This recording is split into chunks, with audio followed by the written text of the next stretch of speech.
พ่อโจอุงอิงร่วมกับครอบครัวไปไหว้ผู้รักผู้ใหญ่รดน้ำดำหัวในวันสงกรานต์การทักทายสบายดี FC ทุกท่าน FC ทุกคนเนาะมาพบมาพ่อกับค่อยเจเบาลาวในคลิปนี้เป็นเรื่องราวข้อมูลข่าวสารเกี่ยวกับศิลปินซุปเปอร์สตาร์ดังซุปเปอร์สตาร์ดังแห่งวงการหมอลำประเทศไทยเนาะทักทายสบายดีกันช่วงสายบ่ายลักษณะแบบนี้ก็ต้องขอสวัสดีปีใหม่มานำพี่น้องชาวไทยซึ่งมื้อนี้วันที่13เนาะเป็นวันแรกของปีใหม่นั่นเองแต่สำหรับประเทศลาวแล้วมื้ออื่นนี่วันที่14จึงแม่นบุญปีใหม่ของประเทศลาวของพวกเขาซึ่งปฏิทินทั้งลาวและก็ไทยผิดเบียงกันเนาะไปมื้อนึงคาดเคลื่อนกันไปมื้อนึงคือทางฝั่งไทยนี่จะฮอดก่อนทางฝั่งลาวนี่จะตามหลังมื้อนึงเพราะฉะนั้นพี่น้องฝั่งไทยก็พากันลิ้นเสลิมฉลองไปก่อนแต่ว่าถึงยังใดก็ตามอยู่ทางฝั่งลาวของพวกเฮานี่ถึงว่ามันบ่ฮอดบุญปีใหม่เถื่อเนาะแต่พวกเฮาก็ลิ้นมาตั้งแต่วันที่10พุ่นใดที่ไปตามถนนหนทางนี้มีการพดน้ำสาดน้ำใส่กันตั้งแต่วันที่10พุ่นขึ้นมาแต่ว่าพิธีกรรมต่างๆนี่มาเริ่มมื้อนี้แหละวันที่13อยู่ทางหลวงพระบางก็มีหลายกิจกรรมเป็นต้นแม่นการแห่สร้างเอาสร้างมาแห่มาเสียงมาถวยเขามาดวงของบ้านเมืองแล้วตอนเย็นมื้อนี้ก็จะได้เอาปูเยอะยาเยอะปูเยอะยาเยอะนี่คล้ายๆคือกับสิงโตของคนจีนเนาะมีหัวเป็นใหญ่ๆคือหัวสิงโตแต่ว่าเป็นยักษ์ท่านผู้ชมแล้วก็เอาคนมาใส่เฮาเบิ่งแล้วก็คล้ายๆคือเขาปูสังกษาญาสังกะสีนี่แหละปูเยอะยาเยอะลักษณะแบบนี้แหละท่านผู้ชม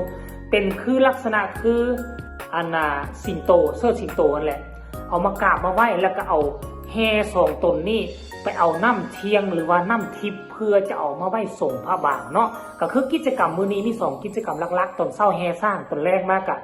แห่ปูเยอะยาเยอะไปเอาน้ำทิพย์น้ำถ้วยแก้วมาไหว้ส่งฮดพระบางซึ่งเป็นพระทองคำพระศักดิ์สิทธิ์ประจำนครหลวงพระบางนั่นเองเนาะแล้ววันนี้อุ๋งอิง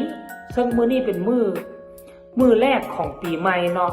ซึ่งโมเมนต์ครั้งแรกที่อุ๋งอิงเคยมาเฮ็ดกิจกรรมแบบนี้ร่วมกับชาวบ้านแพงอยู่ที่ตำบลอีหยังเกาะโกสุมพิสัยบ่ท่านผู้ชมเนาะ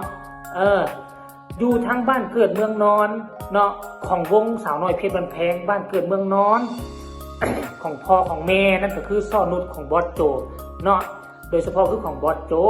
แล้ววันนี้กับปีกายนี่อุ๋งอิงก็มาได้ว่าปีกายมามันจะแตกต่างจากปีนี้หลายแตกต่างคือจังไดปีกายนี่อุ๋งอิงยังบ่ฮู้จักผู้ใดเทื่อ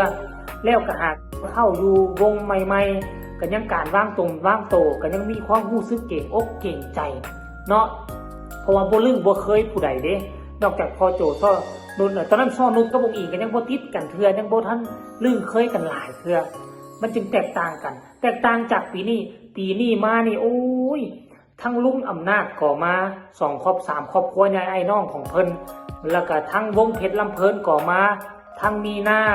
ทั้งลุงผู้ใหญ่บ้านแล้วก็ทั้งป้าพรของน้องอิงก่อมาหมดท่านผู้ชมทั้งแขกรอดกับทั้งแขกรอดนี่เป็นลุงของอุ้งอิงนี่เนาะได้มาหมดสุผู้สุคนเนาะมาฮดน้ำดำหัวเนาะอุ้ยทุกปีเลยก็คือว่าเกณฑ์ผู้รักผู้ใหญ่อยู่บ้านแพงนี่มานะท่านผู้ชม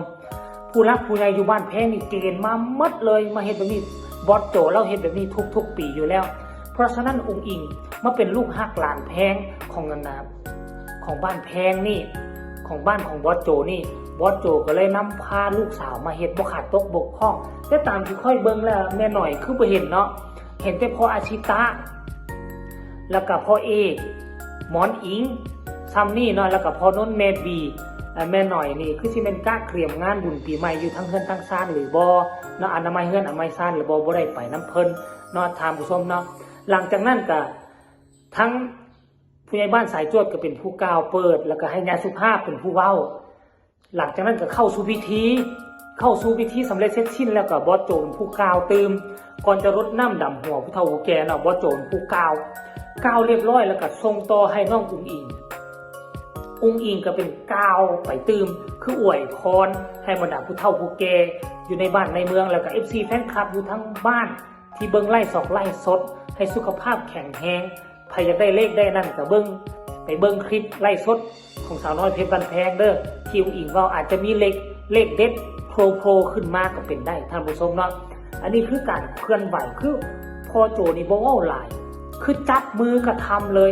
บ่โจเฮ็ดหยังคือเอาอุ้งอิงเฮ็ดนำแล้วต่อไปอุ้งอิงก็จะจดจำแล้วก็จื้อรูปแบบการทำงานเนาะถ้าอนาคตอุ้งอิงใหญ่ขึ้นมาพอโจเฮ็ดบ่ได้ไปบ่เป็นอุ้งอิงก็จะได้เฮ็ดทุกสิ่งทุกอย่างเหล่านี้แทนพอโจในอนาคตแน่นอนนะท่านผู้ชมเนาะมื้อนี้ก็เห็นแล้วก็เป็นมื้อสันวันดีเป็นมื้อแรกอยู่ทั้งฝากฟังทั้งนี้กับ FC เป็น FC ผู้หนึงในฐานะผู้ที่เคยเฮ็ดคลิปเคยเฮ็ดข่าวเกี่ยวกับน้องอิงก็ยังบ่ลืมบ่ปาบ่ไล่FC อุ้งอิงบางคนก็เดี๋ยวนี้ที่มุงอิงแล้วเนาะมาก่อหักแพงเนาะกระผมเป็นสีเนาะต่างๆนานาแต่ค่อยคือเฮ็ดหมดสู่ผู้สู่คนอุ้งอิงมีข่าวดีๆมาค่อยก็เฮ็ดหักแพงมีข่าวดังๆมาค่อยก็เอารวมทั้งหักแพงก็ยังมีน้องอาอายคือกันน้องคอปเตอร์อีหยังค่อยก็เฮ็ดหมดล็อกหมวกรถเมล์ค่อยก็เฮ็ดหมดแต่ต่างแต่ว่าช่วงใดกระแสผู้ใดมันสิมาหลายก็เฮ็ดผู้นั้นแน่จักหน่อยนึงมาถามผู้ชมเนาะอันนี้ก็คงว่าบ่ว่ากันเนาะปีใหม่ฟ้าใหม่สิ่งใดเว้าบ่ถูกบ่ต้องเฮ็ดไปแตะต้อง FC แฟนคลับบ่เฮ็ดบ่ให้บ่ถูกใจก็ต้องขอโทษขออภัยมาณที่นี้ด้วยท่านผู้ชมเนาะก็หวังว่าทุกคนปีใหม่ฟ้าใหม่แล้วเฮาจะคิดใหม่เฮ็ดใหม่ปรับปรุงปรับเปลี่ยนตนเองใหม่เพื่อให้มันถูกอกถูกใจบรรดาแฟนๆแต่ว่าถึงยังไดก็ตามคนเฮาเกิดมาห้อยพอพันแม่ทุกคนต้องมีนิสัยใจคอที่แตกต่างกันบางครั้งเฮาคิดว่าเฮาเฮ็ดดีที่สุดแล้วแต่มันก็ยังไปคัดใจเขาบ่ถูกใจเขาเนาะมันจะมีแบบนี้เพราะฉะนั้นแล้วเฮาก็น่าจะเฮ็ดให้มันดีที่สุดส่วนจะถูกใจบ่ถูกใจผู้ใดอันนี้ก็แล้วแต่มุมมองความคิดความอ่านของแต่ละคนเนาะก็หวังว่าปีใหม่ฟ้าใหม่ FC แฟนคลับก็ยังจะอยู่นํกันไปตลอดเวลาอยู่ให้กำลังใจเจบ่าวลาวคือเก่าเนาะก็หวังว่า FC เก่าๆจะกลับคืนมาติดตามกันมาเบิ่งกันเคลื่อนไหวกันมาแลกเปลี่ยนข้อมูลข่าวสารกันว่าทั้งนั้นเป็นแล้วนี่ทั้งนี้เป็นแล้วนั่นเนาะแล้วบ้านของ FC ของเจบ่าวลาวได้ FC น้องอุ๋งอิงพวกเจ้ามีการเฉลิมฉลองกันแล้วใดแลพากันปิดบ้านปิดซองพากันดื่มกันกินนะก็ต้องให้ระมัดระวังถ้าหากว่าได้ดื่มสิ่งมึนเมาแล้วก็บ่ควรจะเดินทางขับรถขับลามันจะอันตรายเนาะถ้าเกิดอีหยังขึ้นมานี่เฮาจะเอาชีวิตบ่รอดเนาะแล้วใช้รถใช้ถนนกันระวัดระวังตำรวจตั้งด่านหลายเมาแล้วอยากสุขับเด้อประเทศไทยบ่คือประเทศลาวไดกฎหมายลาวกฎหมายไทยคือกันแต่ว่ารูปแบบปฏิบัติต่างกันกินซำใดก็ได้ขับไปโลดอย่าสุไปตามผู้ใดก็พอเท่านั้นแหละจบเนาะคลิปนี้ก็เอาการเคลื่อนไหวของอุ้งอิงกับ